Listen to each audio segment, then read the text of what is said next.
Good afternoon. Welcome to Music at the Mint, brought to you by the Jazz Foundation of America in conjunction with the Jazz Museum right here in downtown New Orleans. How's everybody doing?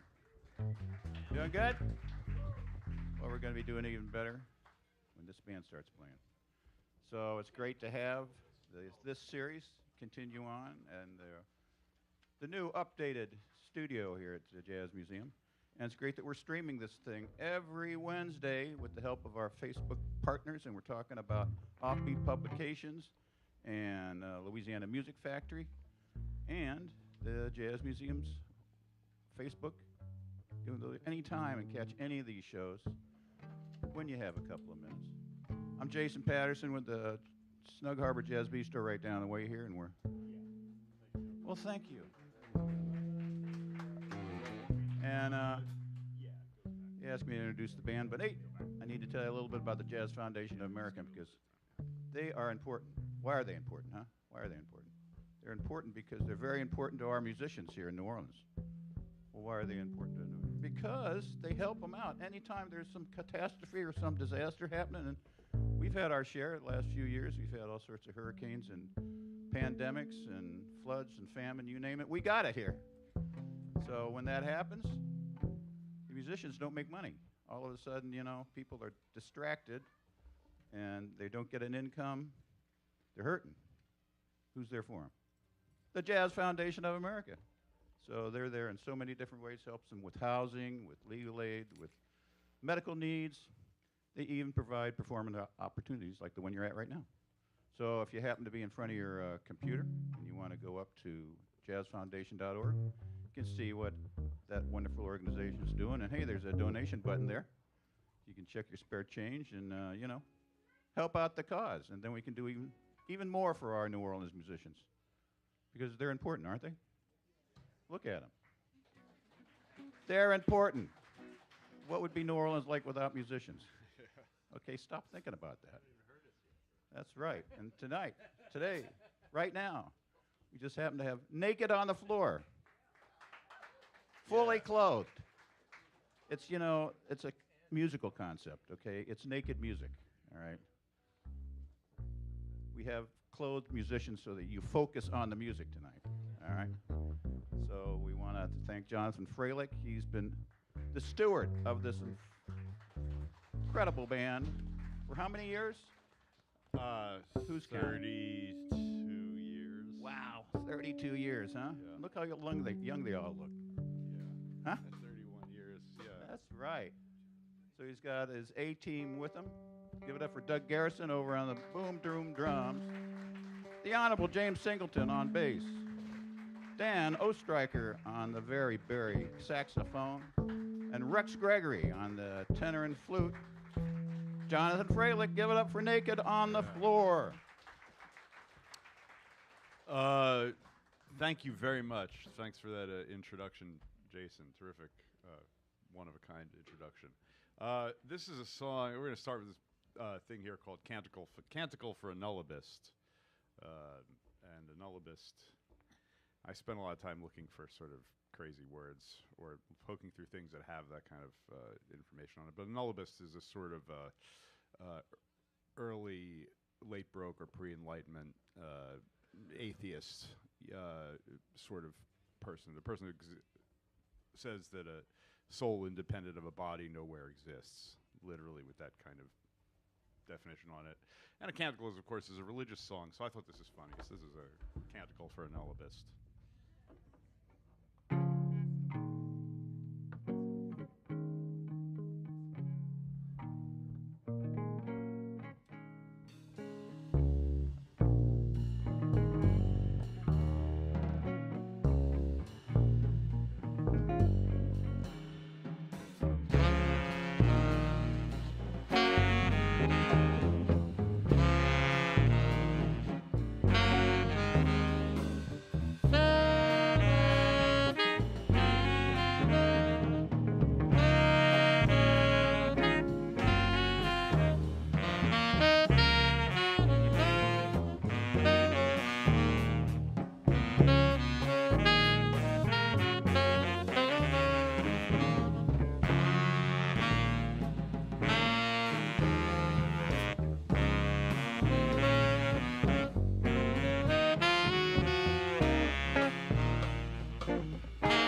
This is called the Lincoln Park Squabble, and this is, if you're really into the history of jazz, and you really get back into the mysterious legends of the pioneers, you'll find out that possibly the whole thing was invented at Lincoln Park, which used to be where they basically sort of where the original bowling alley was. But the idea was that there was a band that played.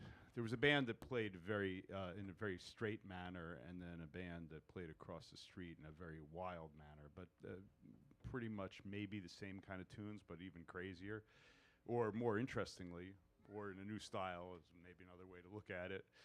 One of which was supposed to be dealing with Buddy Bolden's band, and it was. They even had hot air balloons going over there. And of course, you know, in the horrors of the racism of New Orleans, they shut it down because they didn't like the color of the people that were there hanging around doing the music and all the rest of the horror. It's remarkable this stuff survived. But anyway, this is called the Lincoln Park Squabble, which is something about a lot of different flavors that have gone into this music for 140 years since the pioneers. So it's all in one thing. It's a goulash, not a gumbo.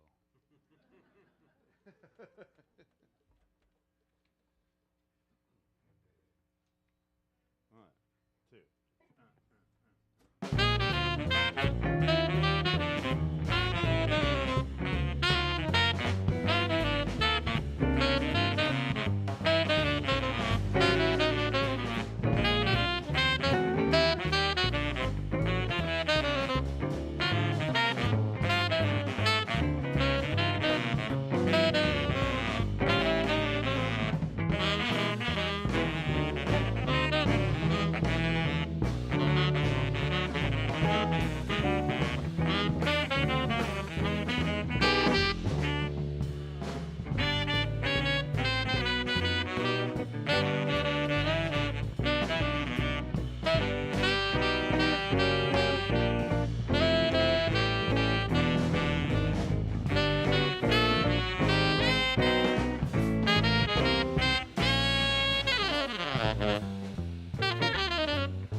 How about this band, huh? Yeah.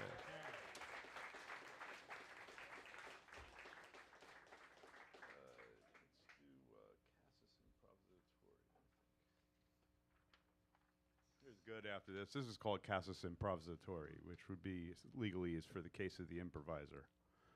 And that now has really weird meanings considering the politics that's going on. But I mean, you know, it's not even politics; it's the actual government now. They're not even fighting about. Yeah. So the case of the improviser. I hope they don't catch us at the border. Yeah. The case. I like the movement. Yeah, exactly right. Is this the one with the intro? It's the one with the intro, yeah. Intro and outro. The intro and the outro, but the middle is tune is the middle. we just blow in the middle. Yeah. You guys can take it how you want it. Doug? There you go, Doug's got it.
One, two, 1,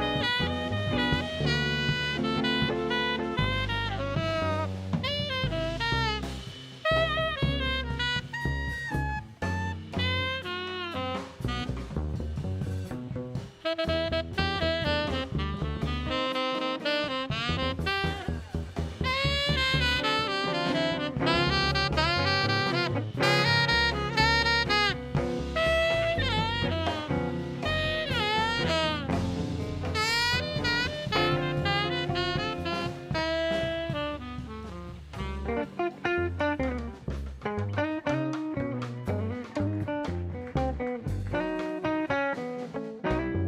3.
Sun Ra. We were talking about Sun Ra, which before you all got here, there was a number of great New Orleans musicians that went through that band, came back. There's one that's Marshall Allen at over 100 now is still running the band after Sun Ra died. I was very impacted by that band when I saw them when I was young, back when all the old timers and the classic people were still alive, and they were doing a mixture between the most far out inventive music and very traditional type things in an incredibly creative setting. Anyway, I moved to New Orleans and ended up. Luckily I'd seen them when I got here in the '80s, and I figured out that Carl LeBlanc, the great New Orleans guitar player, I'd seen him with that band, and then I realized he was here playing. So I went and studied with Carl for a long time, and through those associations, played with a lot of Sun Ra's musicians, Michael Ray and etc. So I was heavily impacted by it, and there's a couple of tunes that I wrote to memorialize the deal. The man had an incredible musical work ethic. Hardly ever slept.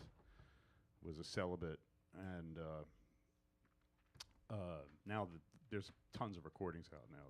They're really amazing. So this one was called Sonny's Late Night Hammer, which is since he was writing for the band all night. They would run rehearsals. Now you get because I was with Michael for a long time, I could hear the rehearsal tapes. But as Carl put it, he would sit on his bed with a Casio keyboard, one of those tiny little ones, in the morning, and he would, as the musicians woke up and came in, he would hand them the part for them. And he was very meticulous, so people, once they started the rehearsal, if somebody went to the bathroom, he'd start rewriting all the parts. And then I understand the genius of the arranging situation. Of course, it was a terribly liquid thing, and musicians were great. I mean, it had, John Gilmore was in the band. That's one of Coltrane's big influences, major people. Although it seemed kind of quirky, the society, as you'll notice, goes in and out of feeling things being very conservative and being very liberal. These are oscillations, and I'd say TASM heavily. So occasionally things go through features where they're like, that's not real music. They're wearing costumes, stuff like that. But in its real period, we're talking about a music situation so heavy that the lead saxophone player quit Monk's band because the intervals weren't challenging enough. That's went to play with Sun Ra. So that kind of thing. So if you follow it, that's the deal. So this is called Sonny's Late Night Hammer, and here's how it goes.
Rex Gregory.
to see what we can fit in. Yeah. Oh, yeah.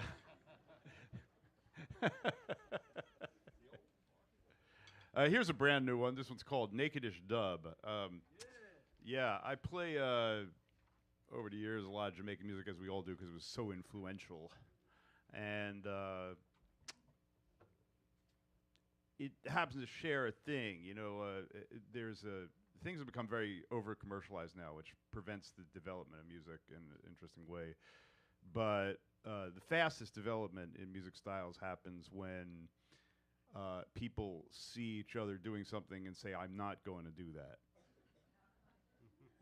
And this happened very much with the music that we call jazz, or whatever you call it in America, over a very, and so the development was extremely fast, even what happened between the 20s and the 40s, and of course now we have this rampant commercialization, so that doesn't happen much. But Jamaican music also had that too, where the music developed extremely quickly over 30 years. I guess it's by a sort of a schismogenesis, is what the historian David Graeber would call it, as far as cultures that define themselves by not doing what they see other people doing. So anyway, but it leads to great creative periods in music, fertile periods in development of certain kinds of music, definitely. No, definitely classical music was the same way in the 19th century. If you take a look in the middle of the 19th century, it's an overlap.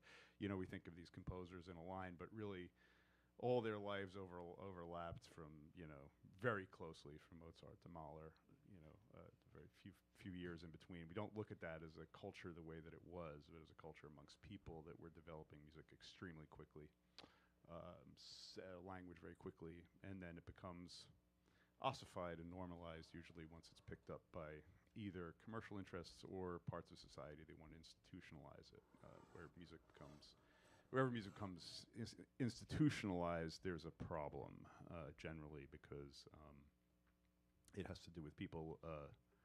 We're in a museum, which is it's hard to escape, obviously, but generally that is because that tends to happen when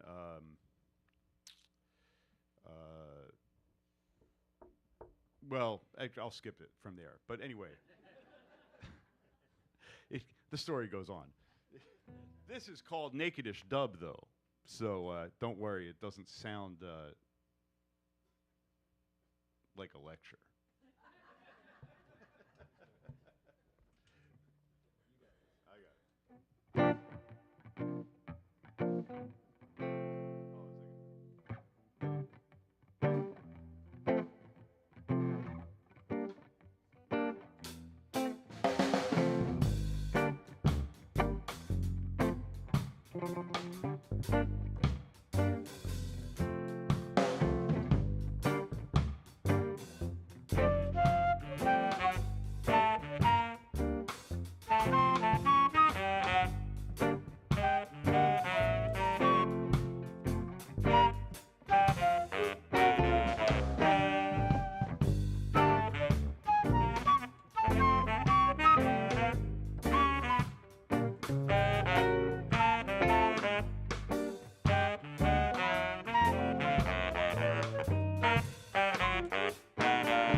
Nakedish dub. It's also a take on Natchitoches, Louisiana. So, Nakedish. This is our last one. We'd like to thank you all for coming out. This is called, in case you know I'm into this classical thing, this is called Bacchus Got Lost in the Blues but Couldn't Shake His Greco-Roman Identity.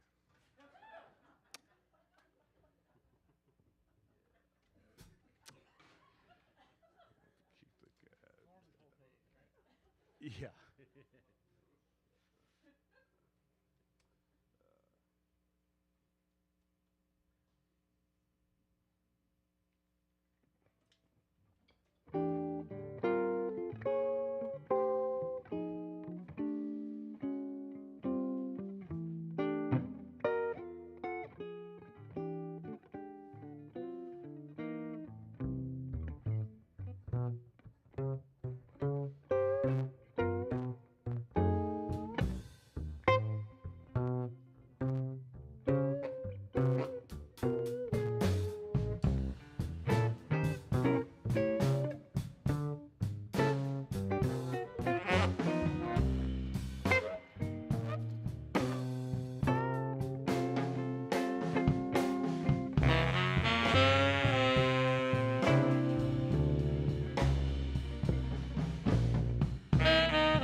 All right, everybody, let me take a last chance. That's the end of our show, but I want to take a chance to introduce my marvelous band. That's Rex Gregory on the saxophone, flute,